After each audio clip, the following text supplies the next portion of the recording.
তো নমস্কার সকল আমার প্রিয় দর্শক বন্ধুরা।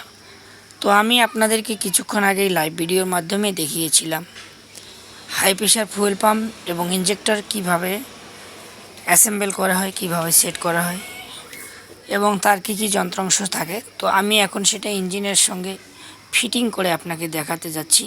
দেখুন, তো আমি এখন প্লাঞ্জার বডি অর্থাৎ high pressure fuel pump body এবং ইঞ্জিন বডির সঙ্গে অ্যাড করতে যাচ্ছি। দেখুন, আমার এখানে রয়েছে অপারেটিং লিভার। সেই অপারেটিং লিভার এবং প্লাঞ্জারের যে কন্ট্রোল র্যাকের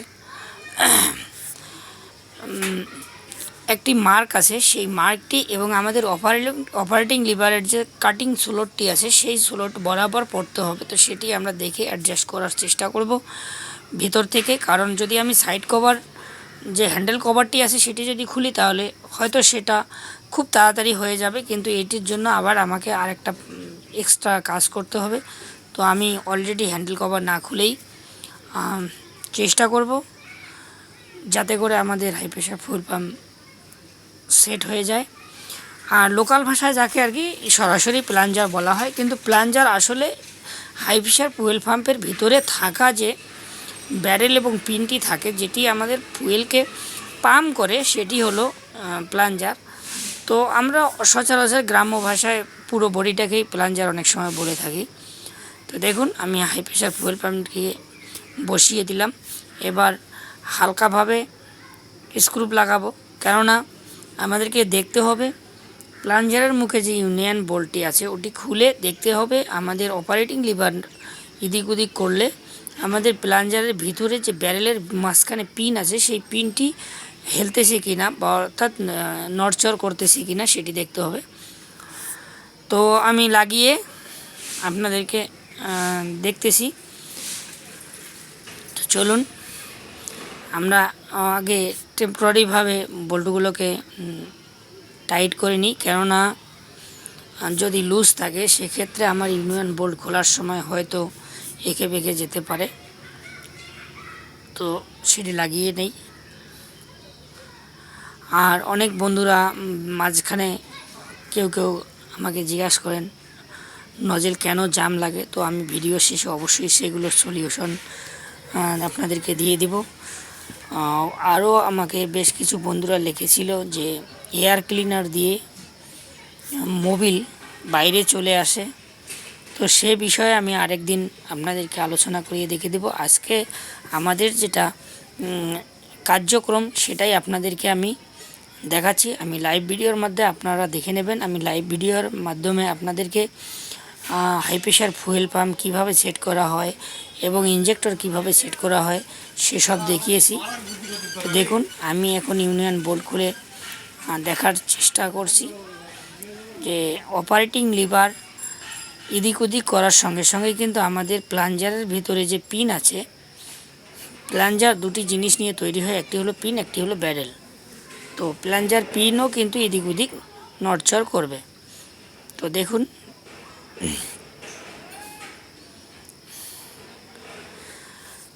তো আমি এই মুহূর্তে আপনাদেরকে সরাসরি দেখাচ্ছি কাজ করানো। তো যেহেতু ভিডিওটা একটু লং হয়ে যাচ্ছে, তো বন্ধুগণ আপনারা হয়তো জানেন যে এডুকেশনাল পারপাসে অর্থাৎ শিক্ষণীয় বিষয়ে যদি কোনো ভিডিও তৈরি করা যায় সেটি একটু লং হয়েই যাবে, কারণ আমি যদি আপনাদেরকে বিস্তারিতভাবে কিছু বলতে না পারি তাহলে হয়তো সেই ভিডিওটা বানানোর কোনো মূল্য থাকবে না, সে কারণেই।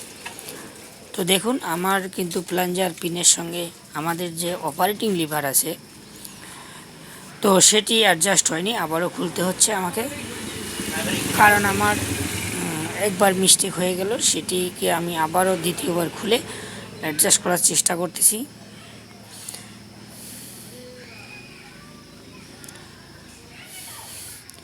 তো এই হ্যান্ডেল কভার না খুললে কি সমস্যাটা হয় সেটা হলো যে দেখার একটু অনেকটাই কষ্টসাধ্য হয়, আর সে কারণেই হয়তো অপারেটিং লিভারের সঙ্গে প্লাঞ্জারের যে কন্ট্রোল র্যাক থাকে, অর্থাৎ আমাদের প্লাঞ্জারকে অন এবং অফ করার জন্য সেই কন্ট্রোল র্যাকের সঙ্গে কিন্তু একটু সাইড হয়ে পড়ে যায়, আর সাইড হয়ে পড়ে গেলেই কিন্তু আমাদের কাজ করবে না, হয়তো বা তেলটা অফ হয়ে থাকবে, নতুবা ডাইরেক্টলি অন হয়ে থাকলে কিন্তু প্রথম স্টার্টেই ফুল স্টার্ট হয়ে যাবে, যেটাকে আমরা সরাসরি ইঞ্জিনকে ডাইরেক্ট হওয়া বলে থাকি।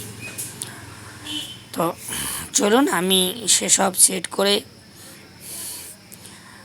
আবারও সংশোধন করে সেট করার চেষ্টা করে আপনাদেরকে দেখাচ্ছি, কারণ আমি হ্যান্ডেল কভার খুলব না সে কারণেই। তো আমার পাশে থাকা ব্যক্তিকে আমি দেখতে লাগিয়ে দিচ্ছি, কারণ আমার যে অপারেটিং লিভারের কাটিং স্লট এবং বরাবর ওখানে একটা পয়েন্ট আছে, সেই পয়েন্টের সঙ্গে মিলে আছে কিনা। তো আমি এবারেই সাকসেসফুলভাবে আমাদের হয়ে গেছে বলে আমার ধারণা। তো আমি নাটবোল্টগুলোকে আবারও একটু হালকাভাবে কষে নেব, কেননা যাতে অপারেটিং লিভার হেলদোল করলে আমাদের প্লাঞ্জার বডি যাতে, অর্থাৎ high pressure fuel pump body যাতে এলোমেলোভাবে ছিটকে না যায় সেজন্য। তো আমি সেগুলো আপনাদেরকে পুরোপুরি সঠিকভাবে বুঝিয়ে বা দেখিয়ে দেওয়ার জন্য আপ্রাণ চেষ্টা করছি। আর একটা কথাই বলবো বন্ধুরা, সাবস্ক্রাইব করতে পয়সা লাগে না। আমি কিন্তু সবার মতো সবসময় আপনাদের কাছে সাবস্ক্রাইব চাই না। যদি আপনাদের ভালো মনে হয়, আমার ভিডিওতে যদি আপনাদেরকে শিক্ষণীয় বিষয় কিছু বস্তু বলে আসে মনে হয়, তো অবশ্যই আমার চ্যানেলটিকে কিন্তু দয়া করে সাবস্ক্রাইব করে দেবেন, কারণ আপনাদের একটি সাবস্ক্রাইবেই কিন্তু হয়তো আগামী দিনে আমি আরও সুন্দরভাবে আপনাদেরকে বিস্তারিত বর্ণনা সহকারে দিতে পারবো। তো দেখুন আমার ব্যারেল সঠিকভাবে সেট হয়ে গেছে। তো আমি এখন ইউনিয়ন বোল্টকে টাইট দিয়ে দেব। টাইট দেওয়ার পরে আমাদের প্লাঞ্জার বডি অর্থাৎ হাই প্রেশার ফুয়েল পাম্পের ইউনিয়ন বোল্টের সঙ্গে আমরা সবার আগে তেল পাইপ, যেটা ফুয়েল পাইপ বলা হয়, সেটির নাম অরিজিনালিভাবে হাই টেনশন ফুয়েল পাইপ। তো high tension fuel pipe set করে আমরা তার মাথায় ওপেনিং অবস্থায় ইনজেক্টর সেট করব এবং ইনজেক্টরকে অ্যাডজাস্ট করব যে ইনজেক্টরের যে প্রেশার থাকার কথা, অর্থাৎ আমাদের নিউটনের দিক থেকে 2800 অথবা 2850 নিউটনের আশপাশ কিন্তু আমাদের এক্সপ্রের যে প্রেশার, অর্থাৎ ইনজেক্টরের যে তেল এক্সপ্রে করার প্রেশার, সেটা থাকতে হবে। তো সেটাকে আমরা অ্যাডজাস্ট করে নেব, যেহেতু ইনজেক্টরের পিছনে অ্যাডজাস্টিং স্ক্রু আছে সেই জন্য অ্যাডজাস্ট করে নেব। তো তার আগে আমাদেরকে কি করতে হবে, ফুয়েল ট্যাঙ্ক অ্যাড করতে হবে, কারণ ফুয়েল ট্যাঙ্ক যদি অ্যাড না করি তাহলে ফুয়েল পাবে না, আর ফুয়েল না পেলে সেটা কিন্তু আমাদের চেক করা সম্ভব হবে না। তো যেহেতু এই ইঞ্জিনটাতে কিন্তু দেখতে পাচ্ছেন ফুয়েল ট্যাঙ্ক নেই, কারণ এখনকার দিনে এমন ধরনের ফুয়েল ট্যাঙ্ক মার্কেটে চলে এসেছে যেটা এতটাই রেডিমেড যে হয়তো আজকে কিনলে 10 দিন পরে সেটা আবার ভেঙে যায়। কারণ ম্যানুফ্যাকচারিং কিছু কোম্পানি এখন বের হয়েছে যারা অনর্থক কিছু যন্ত্রপাতি তৈরি করে বসে যায়, যে জিনিসটা টিকসই হবে না, অর্থাৎ লাইফ টাইম থাকবে না, সেই জিনিসটি কিন্তু কেউ নিতে চাবে না, সেটা কিন্তু তারা ধারণা করে না। অতএব এমনভাবে অর্ডিনারি ফুয়েল ট্যাঙ্ক তৈরি করে রেখেছে যাতে আজকে নিয়ে আসলে কালকে খতম হয়ে যায়। তো এভাবে ফুয়েল ট্যাঙ্ক ব্যবহার করা মানুষ ছেড়েই দিচ্ছে। আপনারা দেখতে পাচ্ছেন একটি বাটলি মানে বোতলের মাধ্যমে ফুয়েল নিয়ে কিভাবে ট্যাঙ্কার তৈরি করে এই ইঞ্জিনটি চলে, আমি আপনাদেরকে সেটাও দেখাচ্ছি। আপনারা বড় গ্যালনের মধ্যেও পাইপ সেট করে চালাতে পারবেন এভাবেই, যেভাবে দেখতেই পারছেন। এখন ফুয়েল ঢালানো হচ্ছে, এরপরে ইনজেক্টর এবং প্লাঞ্জারের মধ্যে যে সামঞ্জস্যতা অর্থাৎ অ্যাডজাস্ট তৈরি করা হবে, তারপরেই কিন্তু আমাদের ইঞ্জিন স্টার্ট পজিশনের দিকে চলে যাবে। অর্থাৎ স্টার্ট পজিশনের দিকে এ সময়ে চলে যাবে না, আবার আমাদেরকে সেই ইনজেক্টরকে পাইপ থেকে খুলে আবার বডির সঙ্গে সেট করতে হবে। এখন আমার ইনজেক্টর বাইরে রয়েছে, আমি বাইরে থেকেই হ্যান্ডেলিং করে প্রেশার দেখার চেষ্টা করব। আর সব সময় একটি কথাই খেয়াল রাখবেন যে ট্যাঙ্কার থেকে যে পাইপটি আমাদের হাই প্রেশার ফুয়েল পাম্পের দিকে গিয়েছে এবং হাই প্রেশার ফুয়েল পাম্প থেকে যে পাইপটি আমাদের ইনজেক্টরের দিকে গিয়েছে, এটা যেন সম্পূর্ণ এয়ার মুক্ত হয়, অর্থাৎ বাতাস মুক্ত হয়ে থাকে। কারণ এই পাইপের ভিতরে যদি এয়ার বা বাতাস থেকে যায়, সেক্ষেত্রে কিন্তু আমাদের হাই প্রেশার ফুয়েল পাম্প এবং ইনজেক্টর সঠিকভাবে কাজ করবে না, অর্থাৎ ইঞ্জিন যদিও স্টার্ট হয় সেক্ষেত্রে কিন্তু আপ অ্যান্ড ডাউন করতেই থাকবে। তো বন্ধুরা, এই এয়ার থেকে মুক্ত রাখার জন্য আপনারা দরকার হলে বারবার একটু একটু করে ফুয়েল ছেড়ে দিয়ে ফেলে দেবেন, মাটিতে দিন অথবা কোনো বর্তনের মধ্যে নিয়ে নেবেন। বর্তনের মধ্যে নিলে কি হবে, আপনাদের কাজে লাগবে। আর যদি মাটিতে ফেলে দেন তাহলে কোনো কাজে লাগবে না। তো নিয়ে নেবেন, অবশ্যই আপনাদের ভবিষ্যৎ কাজে লাগবে। তো সম্পূর্ণ অ্যাডজাস্ট আমাদের মেনটেন্স করার পর আমি ইঞ্জেক্টরটি বডির সঙ্গে সেট করব। সেট করার পরেই আপনাদেরকে আমি স্টার্ট করে স্টার্টিং পজিশন এবং মেশিনের ইঞ্জিনের রান সব কিছু আপনাদেরকে দেখিয়ে দেব।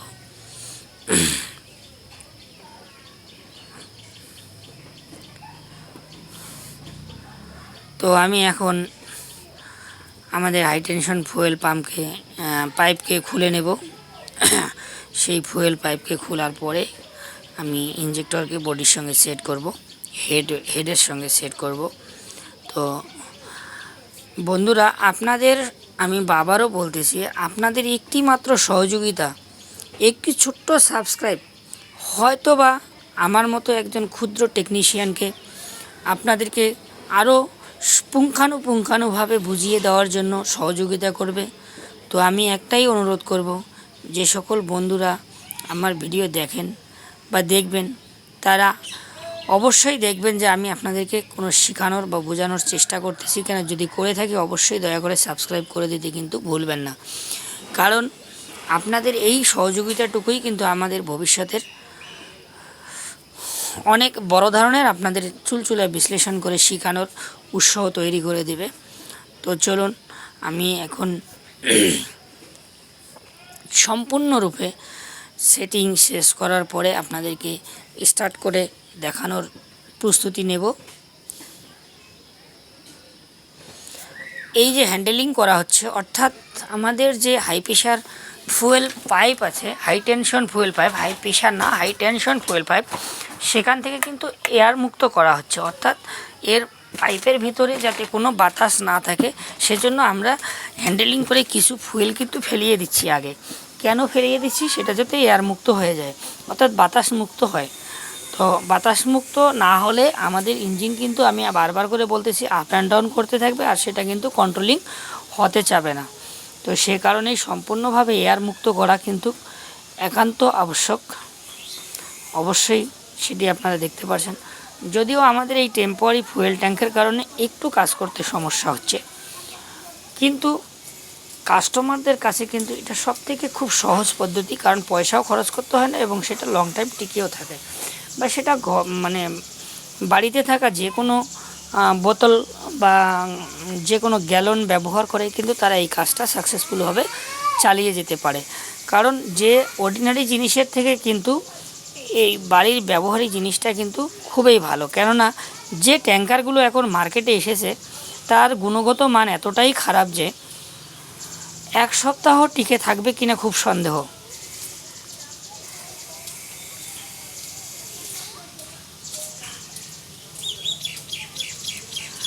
তো আমার ইঞ্জেক্টর অ্যাডজাস্ট করা শেষ। এখন আমি হেডের সেট করব। সেট করার পরেই আপনাদেরকে আমি স্টার্ট করে দেখাবো যে ইঞ্জিনটি আমাদের সঠিক রয়েছে কি না।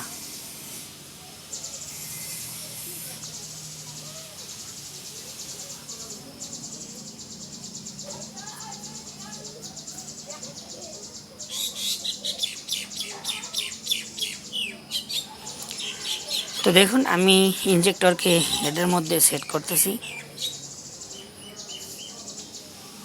কারণ আমার তেমন কিছু আর সেট করার মধ্যে বাকি নেই। ইঞ্জেক্টর সেট হয়ে গেলে স্টার্ট হবে, তারপরে আমাদের এয়ার কুলার লাগিয়ে আমরা ইঞ্জিনকে ডেলিভারির জন্য রেডি করে ফেলব।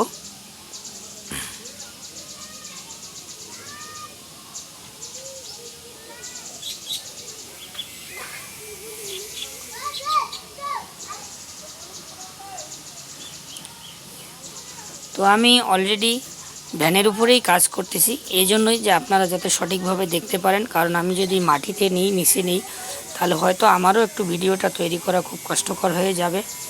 আর সেই কারণেই আমি ভ্যানের উপরেই আপনাদের সামনে কাজ করতেছি, যাতে করে আপনারা সঠিকভাবে দেখতে পান। আর হাই প্রেশার ফুয়েল পাম্পও দুই ধরনের হয়। তো দুই ধরনের কিন্তু আমাদের এই সিঙ্গেল সিলিন্ডারের ইঞ্জিনের জন্য এক ধরনেরই হয়ে থাকে, কিন্তু যখন এই মাল্টি সিলিন্ডার ইঞ্জিন হবে সেক্ষেত্রে কিন্তু দুই ধরনের হাই প্রেশার ফুয়েল পাম্প ব্যবহার করা হয়। সেটিও আপনাদের সামনে সংক্ষিপ্ত আলোচনা করে দিই। একটি হলো রোটারি পাম্প, আর আমরা যে পাম্পটি সেট করতেছি সেটি হলো ইনলেট পাম্প।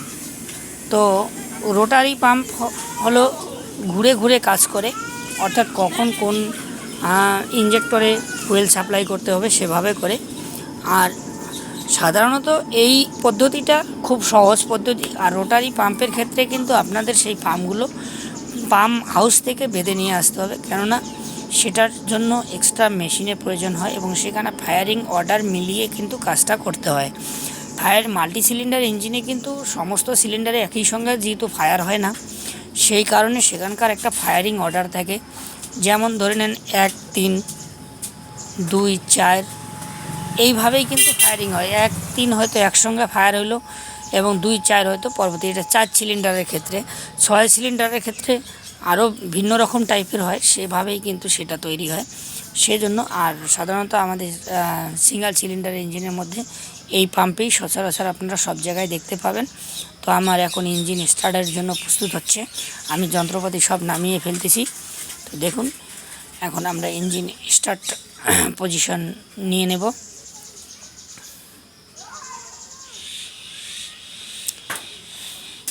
তো সমস্ত কিছু কেন নামিয়ে নেওয়া হচ্ছে আপনারা তো বুঝতেই পারছেন, ভ্যান থেকে এলোমেলোভাবে এদিক ওদিক পড়ে যেতে পারে, সে কারণেই।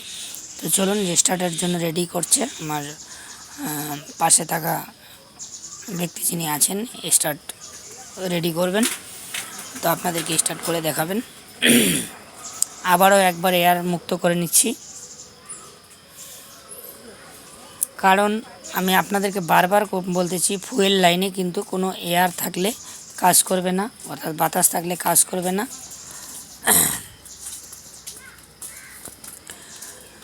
তো সম্পূর্ণভাবে রেডি স্টার্টের জন্য। দেখতে পাচ্ছেন আমার ইঞ্জিন স্টার্ট হয়ে গেছে, কিন্তু স্টার্ট হওয়ার পরে বন্ধ এই কারণেই করানো হলো যে সামনে যে পাম্প আছে, এক ইঞ্জিন এবং পাম্প কিন্তু সব আলাদা আলাদা। যে আমাদের রাবার বেল্টের মাধ্যমে যে সামনের দিকে জল উঠানোর জন্য, অর্থাৎ সেচের জন্য যে জল তৈরি করে বা উঠায় সেটিকে বলা হয় পাম্প, আর যেটি পাওয়ার তৈরি করে সেটি হলো ইঞ্জিন।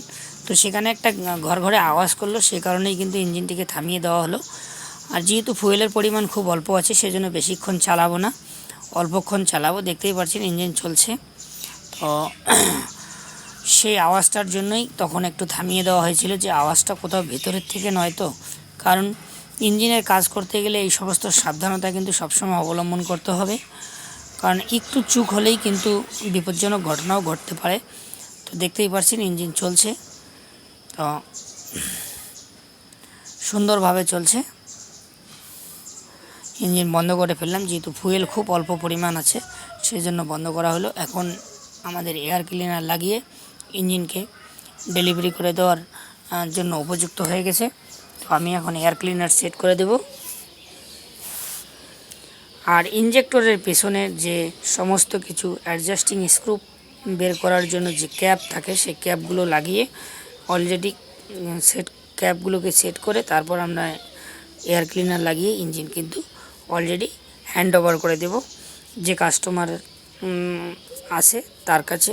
তো কাস্টমার হয়তো আমার এখনই নিয়ে যেতে পারে, হয়তো কিছুক্ষণ পরেও নিয়ে যেতে পারে। আমার কাজ হলো রেডি করানো, তাই আমার রেডি করানোর দায়িত্ব আমি পালন করতেছি। তো আপনারা দেখছেন আমার ইঞ্জিন রেডি হয়ে গেছে। এখন আমার সামান্য কিছু যন্ত্রাংশ অ্যাসেম্বল করার বাকি রয়েছে, সেটি অ্যাসেম্বল করতেছি। সেটি অ্যাসেম্বল করা হয়ে গেলেই সম্পূর্ণভাবে ইঞ্জিন রেডি হয়ে যাবে। তো দেখতেই পাচ্ছেন ইনজেক্টরের পিছনে যে ক্যাপগুলো ছিল সেই ক্যাপগুলো লাগানো শেষ হয়ে গেল। এখন আমি এয়ার ক্লিনার লাগিয়ে দেব। তো আমি এখন হাতে নিলাম এয়ার ক্লিনার, দেখতেই পাচ্ছেন এয়ার ক্লিনার বোল্ট নিয়ে নেব। বোল্ট নিয়ে আমি লাগিয়ে ফেলবো এয়ার ক্লিনার। তো অলরেডি এইটাই আমাদের শেষ পার্টস, যেটি লাগালে আর কিছু লাগানোর বাকি থাকবে না। অলরেডি আমাদের ইঞ্জিন স্টার্ট হয়ে গেছে। এবার আমাদের সম্পূর্ণ কাজ শেষ হয়ে গেছে। শুধু যেহেতু এই সাইডকে মানে ক্লিয়ার রাখার জন্য এয়ার ক্লিনারটাকে খুলে দেওয়া হয়েছিল, কারণ যেহেতু ওখানে কাজ করতে হচ্ছে তো জায়গায় অনেক সময় হাতে বাধাপ্রাপ্ত হয়ে যায়, আর সেজন্যই সেটিকে খুলিয়ে রাখা হয়েছে। সেটি লাগালেই আমাদের কাজ সম্পূর্ণভাবে সমাপ্ত হয়ে যাবে। তো বন্ধুরা, আমি আপনাদের কাছে আবারও একবার করজোড়ে নিবেদন করব যে আপনারা হয়তো আমাদের দেশ কৃষি প্রধান দেশ, কৃষি সরঞ্জামাদিতে ভরপুর থাকছে আমাদের দেশ। তো সেই জন্য আপনারা অবশ্যই আমার ভিডিও দেখে হয়তো আপনাদের সংসারে থাকা যে সমস্ত সরঞ্জামাদি আছে, কারণ আমি আপনাদেরকে প্রতি মুহূর্ত মাল্টি লেভেল টেকনিক্যালের অভিজ্ঞতা প্রদান করে থাকি, অর্থাৎ বিভিন্ন প্রকারের টেকনিক্যাল নিয়ে আমি আলোচনা করি।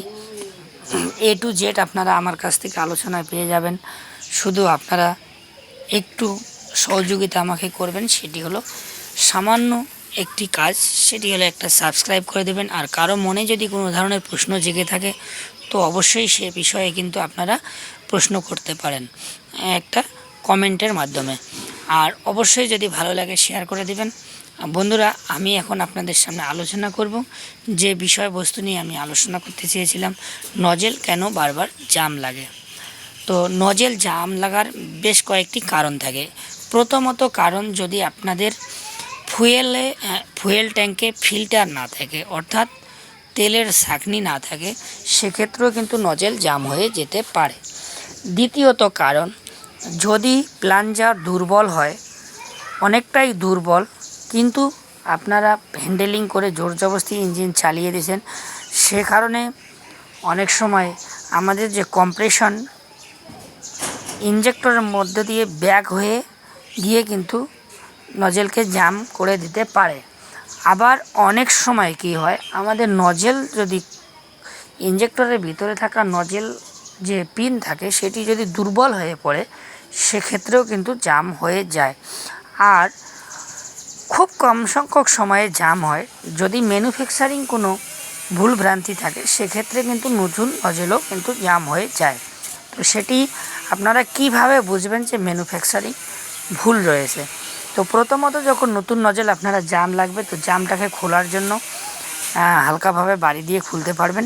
খোলার পরে দেখবেন যে সামান্য পরিমাণ এক সাইডে হলেও বা কোনো জায়গায় একটু স্ক্র্যাচ পড়েছে, কোথাও পড়েনি, তাহলে বুঝতে পারবেন যে ওই নজেল পিনটি হয়তো কাটিংয়ের কোনো গলত বা ভুল ছিল। আর যদি সেরকম না হয়ে থাকে, তাহলে অনায়াসে আপনাদেরকে ধরে নিতে লাগবে যে আমাদের ফুয়েল ট্যাঙ্ক থেকে হাই প্রেশার ফুয়েল পাম্পের পজিশন পর্যন্ত কোথাও ত্রুটি থেকে গেছে। অনেক সময় কি হয়, যদি আমাদের ডেলিভারি ভালভ খারাপ হয়ে যায়, সেক্ষেত্রেও কিন্তু যখন হাই প্রেশার ফুয়েল পাম্প থেকে প্রেশার করে তেলটাকে সামনের দিকে ঠেলে দেয়, তখন কিন্তু যখন ইঞ্জিনের মধ্যে কম্প্রেশন তৈরি হয়, সেই কম্প্রেশন কিন্তু ব্যাক হয়ে আবারও ইনজেক্টরের যে নজেল পিনের ভিতর দিয়ে আসার চেষ্টা করে, সেজন্যও কিন্তু নজেল জাম হয়ে যেতে পারে। যদি বারবার জাম হয়, তাহলে আমি যে কয়েকটি উদাহরণ দিলাম সব কয়টিকে আপনারা ভালোভাবে দেখবেন।